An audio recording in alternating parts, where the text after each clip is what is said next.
In this video, we're going to talk about the lack of reservations at the Disneyland Resort, and we're going to dive a little bit into Genie Plus. Some news came out on Genie Plus we really want to dive into right now.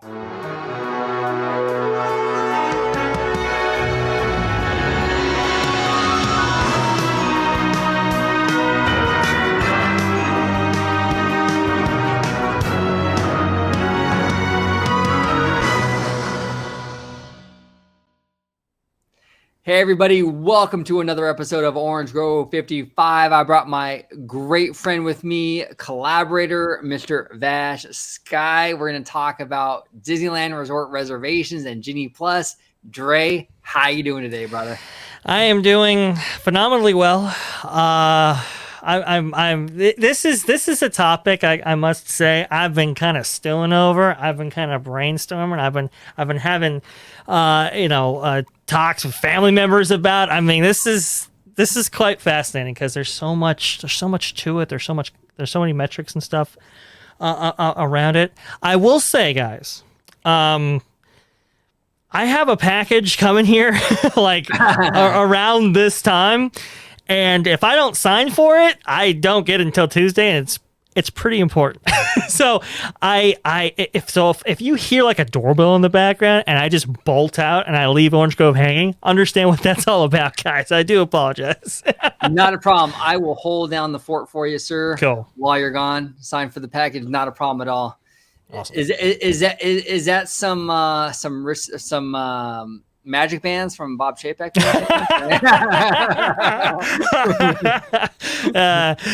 No, I'm not that big.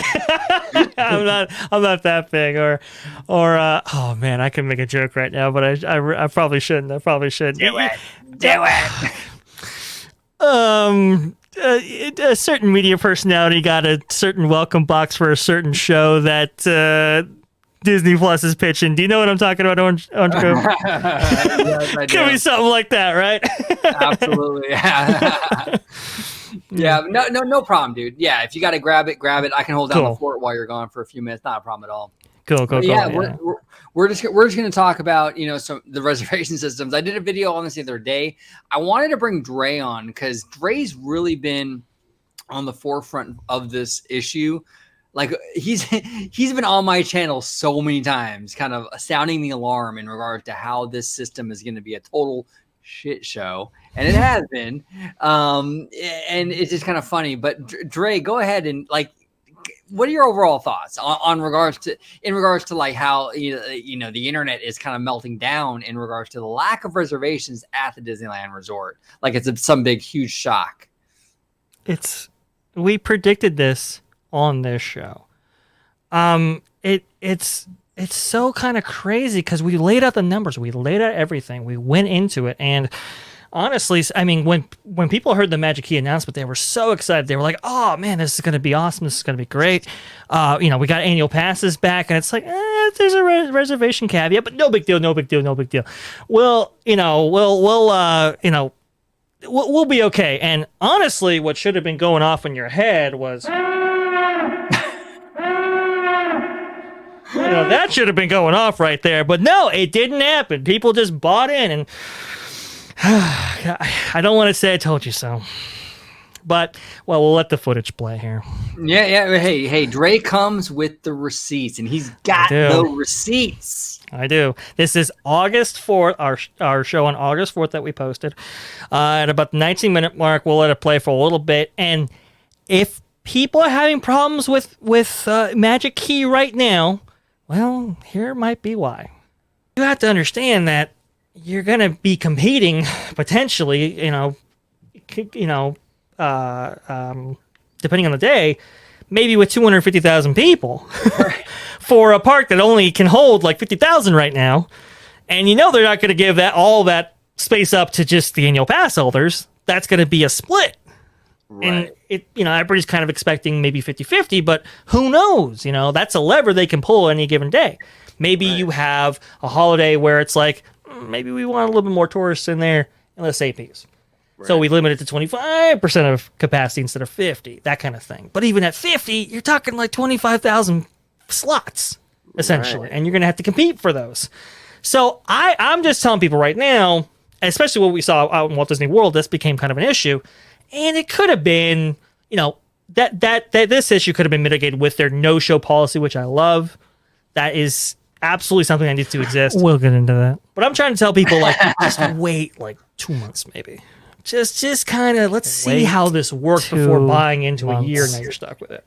Right. Yeah. No. Exactly. Yeah. Like so. Isn't that interesting? Wait 2 months, and here we are. What is it? 2 months later, Dre? Look at that calendar. It's just about 2 months. What is it? Everything is proceeding as I have foreseen. That's exactly. It, man. That's it. Yeah. And it's so funny to me. Like, and I said this in my video the other day. It's like, I'm not saying like this is a good thing. Like, oh man, this is great. No. But this is just such a predictable thing, right? It's just such a predictable thing that we knew this was going to happen. Disneyland Resort has this problem with everything. Whether it's Oogie Boogie Bash, whether it's the new pin release, whether it's the new Spirit Jersey release or the new popcorn bucket or whatever, it's always the same thing, 5-hour queues. Yeah. No, absolutely. And I mean, I don't revel in this like, oh yeah, we got this right. I mean, maybe, but I mean, a little bit. But no, I genuinely feel bad because people were led astray by certain influencers and certain people online who kind of said, oh, this is great, this is awesome, definitely buying all this kind of stuff. And it's like, yo, you don't even know what this system entails, much less you're giving, you're kind of given this what is it? Advice to go buy this potentially $1,400 item before you even know what it fully entails. Right. And to those people, I say, don't you feel kind of bad? Don't you feel kind of horrible about giving that advice to people? And before, I mean, everybody knows you don't jump in at this kind of this kind of new version of this product, this kind of first version of this product, because Disney's themselves have to figure it out. And you just had people, just buy in. Some in some respect, in some cases, it was from the word of some of these influencers here, and I hope they feel incredibly bad because that was a mistake. It was to encourage that, and look. As a consumer, you got to do your own research, and you kind of have to have like a sense of like, you have to understand, like, I'm going to spend $1,400 on a Magic Key, right? That requires reservations. Mm-hmm. Understand that the possibility that the calendar will be full is very high. We're talking about the Disneyland Resort. Things are always full when it comes to Disneyland Resort. So if you're not willing to pay $1,400 and have 4 of the 12 months basically full, or because you're dealing with like summer and you're dealing with like the holidays, whatever, then don't get it. But a lot of people were pushing this, and a lot of people kind of fell for it. Unfortunately, it's a lot of money to spend, and if you don't mind spending it and having that calendar blocked off, that's fine. But a lot of people are not okay with it. That's the problem. Right. And look, we may have evangelized about it a little bit. I'm not saying that we're, that we're completely innocent of this. We said, hey, there are some attractive things about this. Yeah. But some people, some people just straight up showed for it. And it's just like, that's, we do have influence. We do have responsibility to our viewers and stuff like that. And I wish there was a little bit more accountability on that end, but c'est la vie, I guess we're here. And I think also like, I think there's a lot of like this hunger, or there was, right? Like there was such a hunger because Disneyland was closed. The resort was closed for like a year and some change. And a lot of the influencers were like, they were struggling. Like they didn't have a whole year of like reporting on the parks basically, right? The in-park vlogging stuff and what have you. Yeah. And then finally the parks opened, and then finally the new annual pass program. So it was like, it was like, just like they were ready to go, Yeah. And there wasn't a whole lot of thought going into it. It was just sort of like, buy. Mm-hmm. you should take a few moments before you buy anything. And look, for some people, like for me personally, for me personally, I only went like once a month anyway. Like with the old annual pass, I only went once a month. I didn't go like, I'm not like a lot of like YouTubers that go like every week, I just don't do that. I go once a month. So for me, like this doesn't change the equation for me personally that much, but for some people it does. Some people went a lot, and this changes it. You're not able to go like you used to. No, this was definitely a shock to the system. And, as we had characterized before, it's like you're buying into like this vinyl nation, right? You don't like, you just don't know what quite to expect, even though you have all the numbers, even though you say, operationally it could be this, could be that. There is still a big kind of unknown. And my thing was, the reason I was saying 2 months, I couldn't have predicted that a whole month would be blocked out right at the onset. I wasn't. That's not what I was saying. 2 months. I was saying 2 months just to see what kind of patterns developed, and maybe you could make a more informed decision about your purchase. Hey, if weekends are blocked out, well, maybe the Dream Key isn't like the best key to get in that case, right? Maybe you go one step lower or something like that, right? That's what I was really saying. I didn't think, it would be a completely untenable purchase at 2 months. And that brings us to today, right? I think it was Adam the Woo who came out and said, I regret my purchase of a Magic Key. And I think he was saying that in kind of mid to late September. I think he had a video produced on that. I think it was the first one to kind of say, I don't think this is working right. And then Mike's Chat started picking it up, and other people started picking it up like, whoa, this calendar is really kind of blocking out here. Right. And it got to a point where it was completely blocked out. And about that point, you had not even just Twitter or Diz Twitter getting involved and some of the kind of Disney-friendly YouTubers, but you had mainstream media now. You had KCLA, you had OC Register writing an article and stuff like that. Now it was becoming kind of this huge issue. And Disney, I don't know who does PR for Disney right now, but just kind of stuck their foot in their mouth and said, no, we're, Magic Key holders are getting more access to the park than before with the old AP program. And it's just like, no, that just wasn't the right thing to say. Because go ahead. No, it wasn't. It's clear. Look, it's very, very clear that Disney is trying to control who comes into the parks. They want to have the control of like single day ticket holders and annual pass holders. They want to be able to adjust those numbers on a whim. Right. And like, I'm telling you guys, like the days of treating Disneyland Resort like a mall where you just go in and out on a whim are over. Yeah. Those days of locals kind of popping in and popping out on a whim are over. That Disney wants to know when you're coming in advance. And this is going to be a much more tourist driven kind of system, I think, going forward. We'll see what happens, how it pans out. But this is not as local friendly as it once was. And there were some people saying, oh, it's just one extra step. Just one extra step before you jump in the car. That's what they were characterizing it as.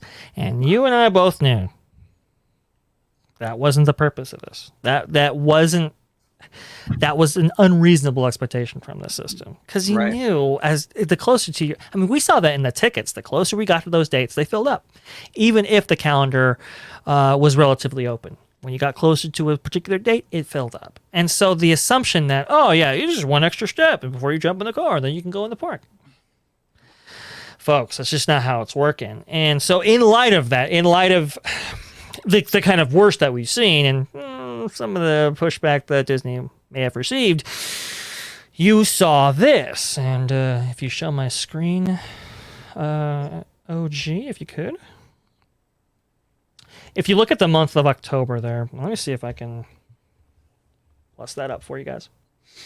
If you see the month of October there, we now have more dates.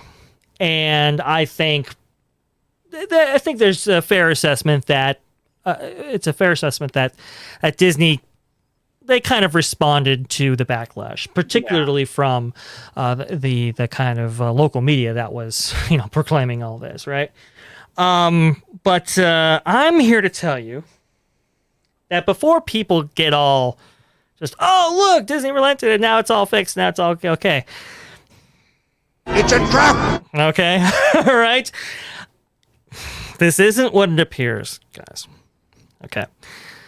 Disney, all they did was just placate the worst backlash in the media backlash, okay? And they did it in a way that's not necessarily helpful to Magic Key holders in the future. Oh, sure, yeah. You see available dates now. And there was even more a couple days ago. Folks, don't get suckered in again. I'm here to tell you that is not what it appears. And the reason why I'm saying all this is because, think about it. Somebody who may have been looking at a Magic Key before, who were kind of eyeballing it and kind of say, should I buy this, should I not? What are they going to do when they see all these reservations open up? They might be more inclined to buy, which is going to put even more stress on the system.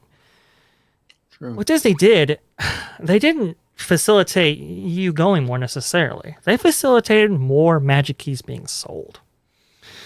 And so it is potentially a net negative when you think about this long term. Well, yeah, and it's a very fluid thing. Disney, like you've said many times, I think you've even worded it in this way. Disney can pull levers when they want out on whim. So they pulled the lever. Look, the OC register came out with that thing about how there's no reservations for the next couple months. Right. So Disney was able to pull the lever and put more reservations into the Magic Key bucket. And look, that's how it works. There's a Magic Key bucket, right? There's like a little Club 33 bucket for those members. There's a little bucket for like single day ticket holders that just come to buy for like just a day or two. Each has a bucket, and Disney can adjust the availability on each one of those buckets on a whim. So the OC register comes out with this scathing thing about no reservations. So Disney pulled the lever, opened up some reservations. But again, they can just as easily pull that lever, shut it down, and let more single day ticket holders come in. So it's very fluid. This isn't going to be from now on. Magic Key is going to be easily accessible. It's just that they wanted to address the article. So from now until maybe the end of December, okay, we'll open some stuff up for you. But let's see how that pans out later on. And again, from a business perspective, this is brilliant because Disney can really pick and choose. They have total control over who's in the parks, who's not. They can open up and close. They can open doors and close doors on off seasons and busy seasons. It's brilliant from a business decision. And just think about the profitability from just the ticket holders versus APs. Oh, gee. Which one's more profitable? Ticket holders or APs? Well, I think ticket holders are more profitable short term. APs, though, a lot of people they spend money over the year. But I'm just saying, if it's more of a long game with AP, I think. Right. But I'm just saying, just per day, just tickets to ticket holder. I mean, that's it. Right, it's a lot more. I mean, my aunt's a baker, and she knows. She can either sell the whole pie, get $8, or she can sell each slice for $4. And that's what she's gonna do, right? And that's the incentive for Disney. The incentive for Disney is to sell day passes, and they're going to facilitate that, guys. Understand. This capacity, what you're seeing right now, like OG was saying, they pulled that lever. That capacity has to come from somewhere. It came from ticket holders, right? And obviously, they had that lever in that position because ticket holders, they want to go and see the holiday festivities just like AP holders. And they rebalance the equation in the short term. But it's, again, do you really think the media is going to come in every single month and print articles? Don't think so. No, Disney knows they only have to placate for so long. Right, exactly.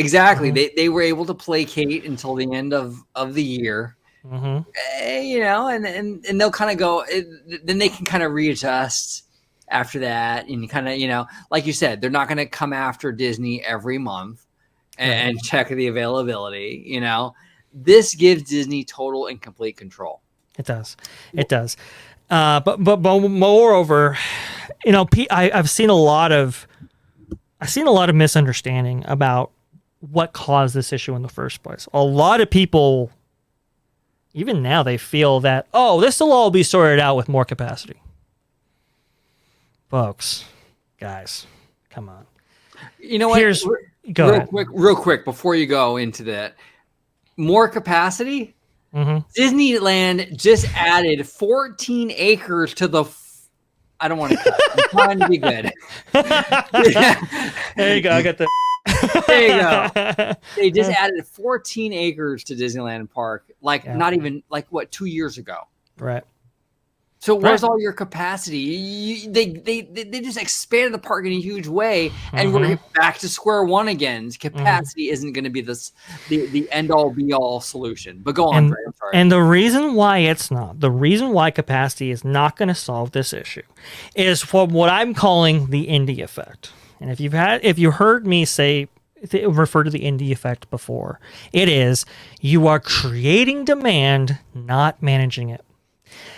The supply will always be saturated by the demand they build through this system. And this goes into why this happened. Unfortunately, they gave out 6 reservations. Reservations that could be used for any day at any time. And unfortunately, you have a lot of people who are squatting on those days. You have a lot of people, just like we saw with Indiana Jones, right? When Indiana Jones was moved to a virtual queue, you had a lot of people just go, oh, it's a virtual queue? Well, if I don't get it, I'm never going to get on it, so I better get it, even if I don't go on it. And it caused havoc in the system because of that, because now you had Indiana Jones, who was, you know, frankly, it's been for a long time. I mean, it's a popular attraction for sure, but now its popularity was just crazy because people felt that they needed to get in or else they were left hanging out. And because it was so accessible to get into the virtual queue system, everybody jumped on in. So what are people doing right now? They're just open up their app and they got free reservations. Okay, let me just get this, and then I can make those last minute changes as I see fit. And that right there is the real problem with this system. It's not so much supply and demand. It's not even really the reservation system. It's how it's implemented that's causing the real frustration. And I have a few ideas on how that might be improved later down the road, but go ahead, OG. You have any thoughts on this? Yeah, no, it is. It's the perception of scarcity. Yes. It's a perception of scarcity. It's this perception. You know what it reminds me of? When the Pandy first hit, there was a perception of scarcity that toilet paper wasn't going to be around. It was that perception of scarcity. So what did everyone do? They went out and they bought 15 things of toilet paper, right? Yep. And they went overboard. We still have toilet paper from April of 2020, okay? Mm-hmm. It was that perception of scarcity. That's the indie effect. Right, that's the indie effect. Right, exactly. That's the indie effect, is that you feel like you're going to miss out. You feel like there's not going to be availability, so you grab it. And because it is so easy to grab, you just grab it just to have it. You just grab it just to have it. You know, if you're a vlogger, if you're an in-park vlogger that makes a living on this stuff, yeah, I'm going to grab those indie reservations because, hey, you know what? I might need to do a POV on that one day, you know, or something, right? So you're going to grab those reservations, whether you need them or not, which is terrible, which is absolutely terrible, because there's a lot of people who save up a lifetime to go to these parks and experience these attractions one time in their entire life. And you go every other day and you do that. It makes me sick. It really does. But it whatever. Does. But to be honest, if they don't do it, somebody else is going to. So I might as well, and not be left losing out. And now everybody suffers because of these actions. And to be honest, that's why for me, I don't look at what Disney did here as a good thing. They just facilitated more sales of Magic Key, and honestly, they took away from ticket holders, which, you know, I might have a personal bias because I am a ticket holder. But moreover, though, that capacity has to come from somewhere, and if people are going to be left out. And so these ticket holders who, to even make a reservation, they have to buy a ticket. It just gets taken and that's it.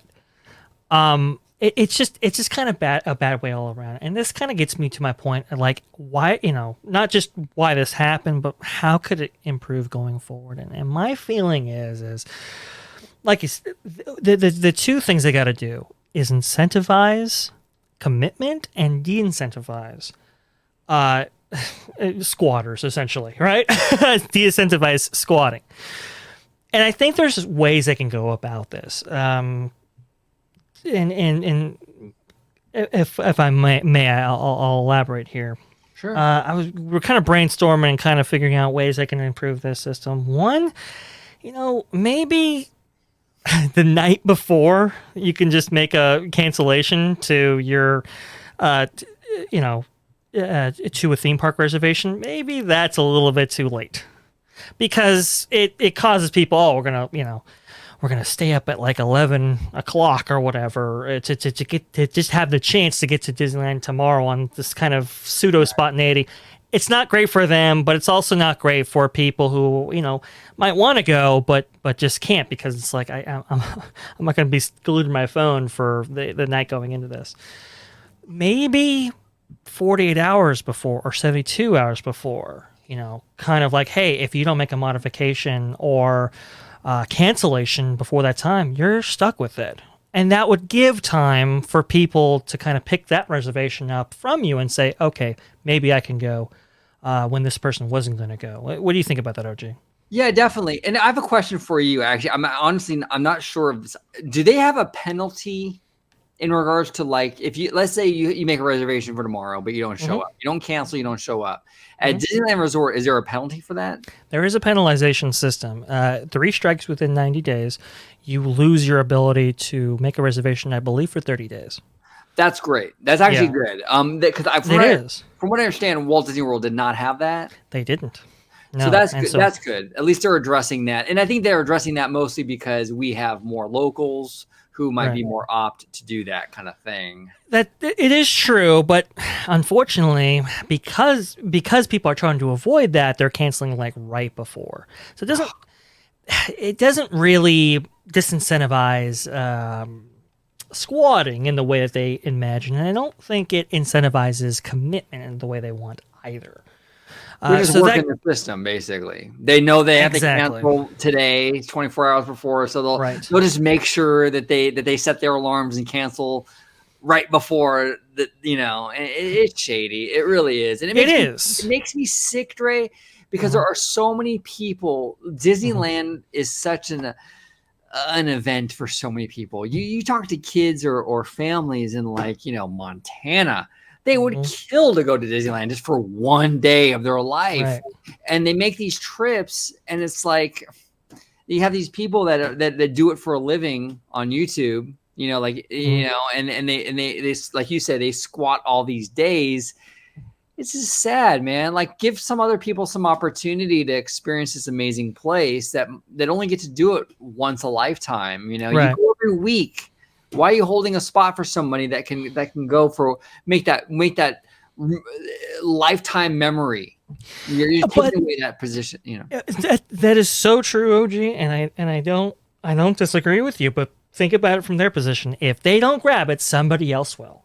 Right. If that's the problem. The problem is a broken system that is only going to get worse, if not better, if they don't make really systemic changes to it, right? The other thing I was thinking was, what if there was a limit on the modifications that could be made?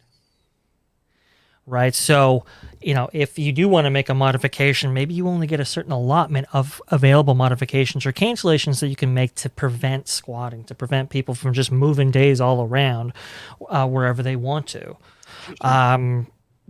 That is a possibility. Or maybe having a number of modifications attached to each reservation before you use them, right? That way it's like, you can only move so much until you really have to commit to something.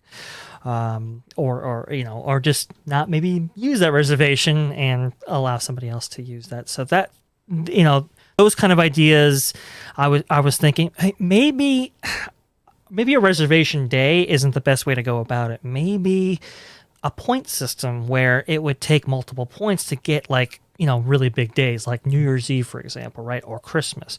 You would have to invest more points into that date in order to secure that, where you wouldn't so much others. These are some ideas that they could implement that will make it, I know it sounds like, oh, well, that's even more work. Think about it. It will make it fair for everybody and will keep people from just squatting on days, and will keep that indie effect that we were talking about from actually materializing. Yep, absolutely. They need to adjust this. And the funny thing to me is how Disney is such an industry leader, and it seems like wherever Disney goes, the industry goes. But when it comes to reservations, do you notice the industry isn't following? Yep. Because I think the industry understands how unpopular this is. It is. And how I think they understand that people want flexibility and convenience. And this is neither of those things. This is not flexible. This is not convenient. And for their business models, hey, they're not a Disney who can keep up with these systems and have a loyal fan base that's going to be willing to put up with this. They're just not. Yeah. They're just not willing to put up with it. But unfortunately, and I know a lot of people are saying, oh, they'll get rid of the reservations one day. Folks, they're building systems on top of the reservation system as we speak. Like they're becoming a and even Bob Chapek has said this, publicly to investors and so forth. He's saying this is an integral part of their yield management strategy going forward. It ain't going away, folks. It's just going to be built upon. And that was like 2 weeks ago. Exactly. Like it wasn't even like he said this like last year or like 6 months ago. He literally said that like 2 or 3 weeks ago. Yeah. And people think, some people, oh boy,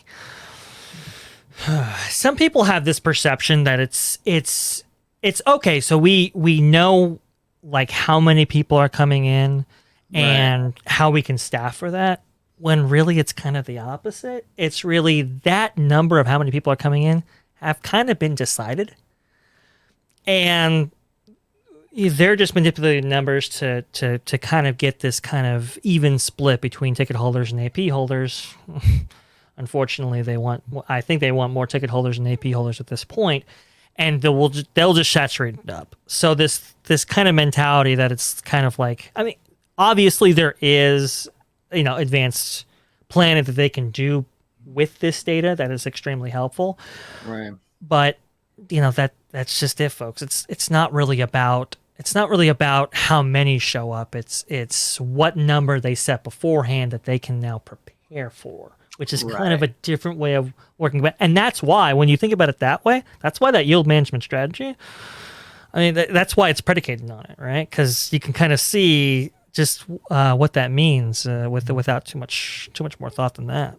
Yeah. No, I know. They definitely want to control the type of guest, the type of customer they have coming in. Where before, look, it's been a huge problem. It has been a huge problem over the last God knows how long. We've had too many annual pass holders in the park. It squeezes a lot of like tourists and single day ticket holders out. So this is Disney's answer to that. We can actually control. We can turn the faucets on and off and adjust those spigots any way we want now. We can have this many Magic Keys and this many ticket holders, and we can kind of control it. Look, from a business perspective, it's brilliant. Oh yeah. From a guest standpoint, it's frustrating. So it's going to be very interesting. Now, from what I understand, there's been some news on the Genie Plus thing too. So this system sets up for the other systems going forward here, and that brings us to what's happening here. So we'll go back to the screen here and do it. So we got some big announcements. One is Disneyland Resort. Now, to preface all this, folks, we were told that by Walt Disney World's 50th, Genie Plus, Lightning Lane, and individual attraction selections, these systems coming online, will be in place by that time. Well, Obviously, that that didn't quite happen. Um, uh, some things may have changed, and honestly, what we're kind of thinking is a combination of two things potentially. One is the backlash from Genie was pretty severe, and perhaps that got them to kind of second guess or kind of rethink what they were going to do with Genie and Genie Plus going forward. That is a possibility. Another thing is I'm getting word that maybe Disneyland Paris may have adjusted its individual attraction pricing, and maybe lowered the prices because maybe it wasn't as successful as they thought.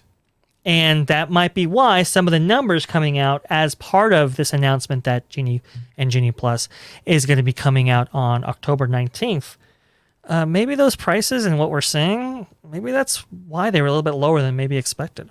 From what I understand, like some of these, like the a la carte attractions were like anywhere between, and correct me if I'm wrong, but anywhere between like $7 and $15. Yes. That's pretty cheap. And you're Yes. right. It's probably because they weren't seeing the numbers they wanted in Paris. Mm-hmm. Again, and that comes down to what we've been saying all along. Vote with your wallet. It makes the biggest difference. If you don't buy into something you don't like, they'll make adjustments. Going on Twitter and screaming and yelling and then buying everything doesn't do anything. No. You have to vote with your wallet. If you don't like something, don't buy it. You know, Yeah. that's how they react, especially a guy like Chapek who is data driven. Right, exactly. I'm not saying that they won't change a couple of things if people Right. really have some criticism about it, but the best way, the most efficient way to get them to change, like you said, OG, and like we've said on this show multiple times, vote with your wallet. So as we see here, this is quite interesting. So essentially, I mean, it's essentially paid fast pass, so like a max pass type system with the ability to purchase 2 attractions that are left out of the system for an additional fee. And honestly, with this graph and everything, it's a little bit more, it's a little bit simpler to figure out than maybe we had previously anticipated. And honestly, doesn't sound maybe as bad as we anticipated either. Yeah, it doesn't. And here's the thing. Look, when Disney Plus launched, Yeah. Bob Iger's thing was basically getting as many subscribers as possible, build up a subscriber base. So what did he do? He started the subscription, the monthly fee was very low.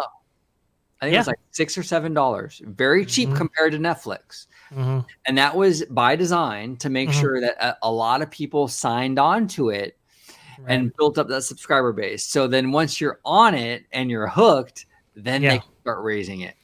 Right. And that's kind of what this reminds me of. Let's get people into it. Let's get people loving it. So we'll start with the low pricing, get people hooked and hooked on the convenience. Right. And then when they're hooked, that's when you start going up.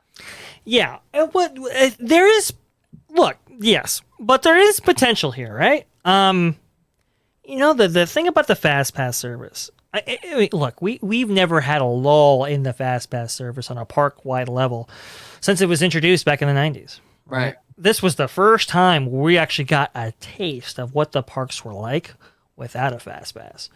And I know for locals, especially like at Disneyland, they dig it because you don't have to split up an attractions queue like you did before. And those rides run as efficiently as they can because everybody's just going standby. You don't have to cut it up. You don't have to have, all, 50% of that ride's queue or more in the pathways and stuff like that. And it makes the whole operation flow a little bit better. The one thing I say about this, the one thing I really like about this is it has the potential to be kind of this middle ground between no fast pass and fast pass. And what I mean by that is, the indie effect like we were talking about, part of that is just the ease of getting into that system. And that's what we saw with fast pass, right?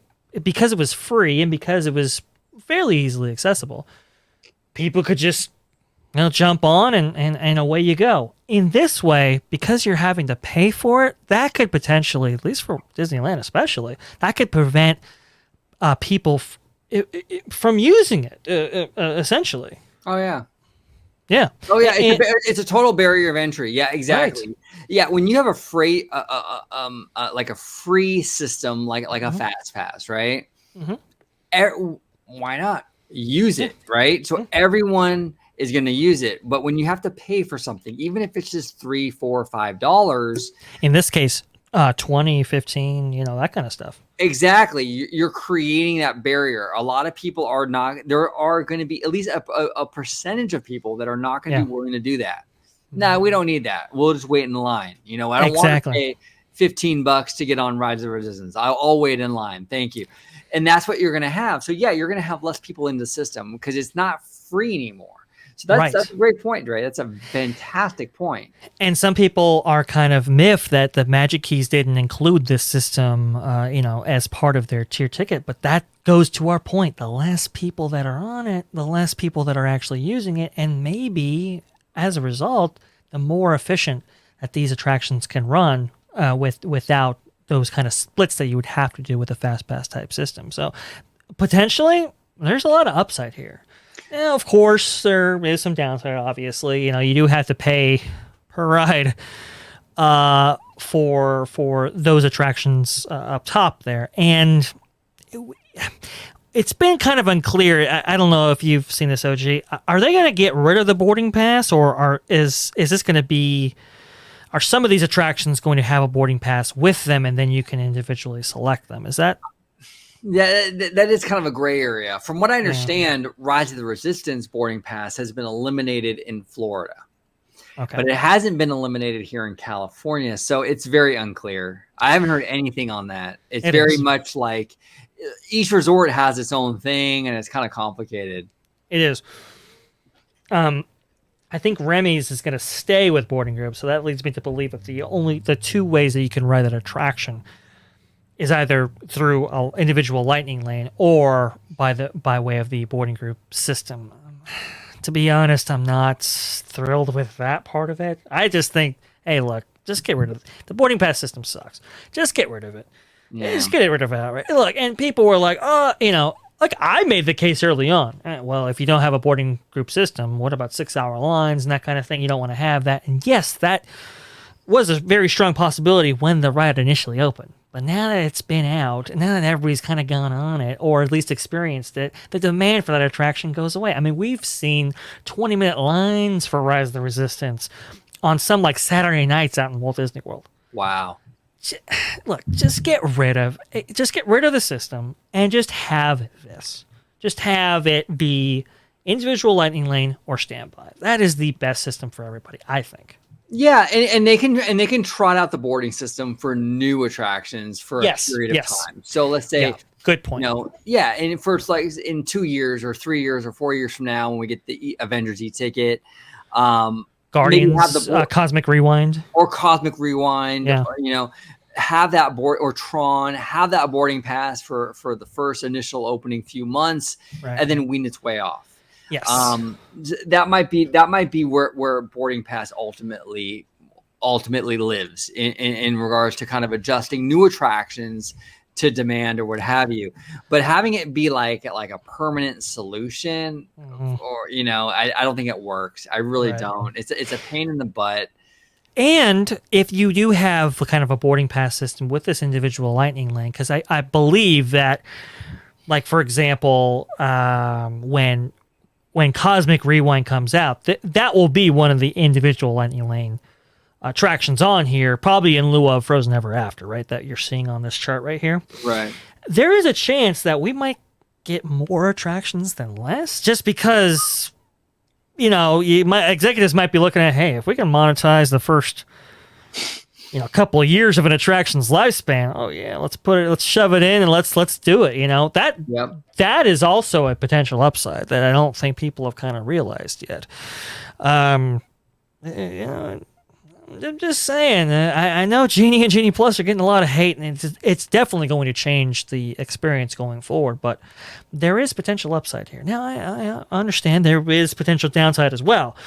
obviously, this does kind of incentivize Disney to maybe not have the most efficient operations out there, so that they can incentivize people to buy into these systems. Right. So you gotta watch out for that. There's a lot of levers that Disney can kind of turn here and stuff like that. But I think, at least initially, I think they are being kind of restrained about that. Oh, and those individual selections, where you have to pay per ride, they're maxing that out too.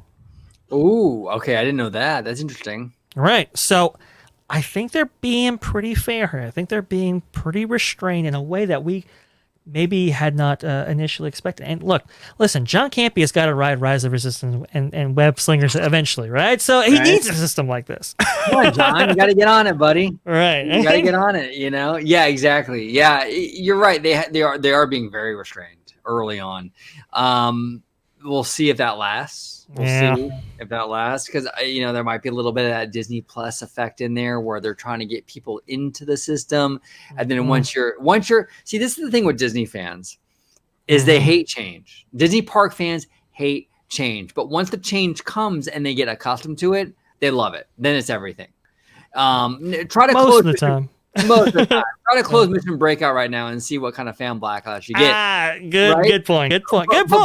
But 5 years ago, it was the opposite. It closed Tower of Terror, and it was, oh my gosh, we're replacing it with Mission Breakout. How dare you? They just hate the change, and so I think that we'll see. They want to work you into it. They want to get you into it and habituize it.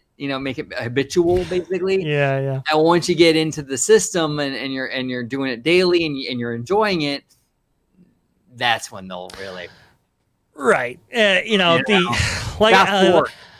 still remember when Max Pass at Disneyland, when it was introduced, and I spoke against it, trust me, but I remember when it was introduced, and it was the introductory price of $10 per person.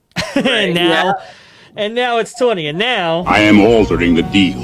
Pray I don't alter it any further. You know what I'm saying? Exactly. So that's what happened. You got to be careful with that. But yeah, you're right, though. In the short term, right now, in the moment, I think there are benefits to it. Look, Fast Pass was never fast. Too many people were buying into that system because it was free. Yeah. Now that it's paid, there's a barrier of that entry to get into the Genie Plus stuff. There probably will be less of a wait, and I think at least right now in the present, in the short term, I think it's going to be much shorter wait times for that kind of stuff. Right. And like you said, there's an incentive. They're trying to get people to buy Genie Plus. So they don't want to have a 45-minute wait for Genie Plus line. They want to make sure that all the friends and family are coming back to you saying, yeah, you got to get Genie Plus. It was super quick. We got on that ride in no time, because they want that feedback and everyone going back and saying how worth it is, right? Yeah. I mean, there is a potential, like you had alluded to, like with Walt Disney World. I mean, if you're paying $6,000 or whatever to be there, I mean, who wouldn't pay it maybe an extra $15 a day, per person or whatever to be more efficient throughout their day. So that system could potentially become overloaded. But remember, the kind of the ace up the sleeve here is Genie Plus can kind of map it out, so to speak, right, where you can kind of place people around to make it more efficient, not only for them but for everybody on the system, Genie or Genie Plus, that kind of thing. So there's potential here, folks. There is potential here. Whether or not it's successfully implemented, I mean, look, we should have known. George and I, friend of the channel, George, we think about you. When we were at Oogie Boogie Bash, we went up to a guest relations cast member. This was only like a couple of weeks ago. And we talked to her, and she was like, oh, yeah, we have not been coached up on Genie Plus even now.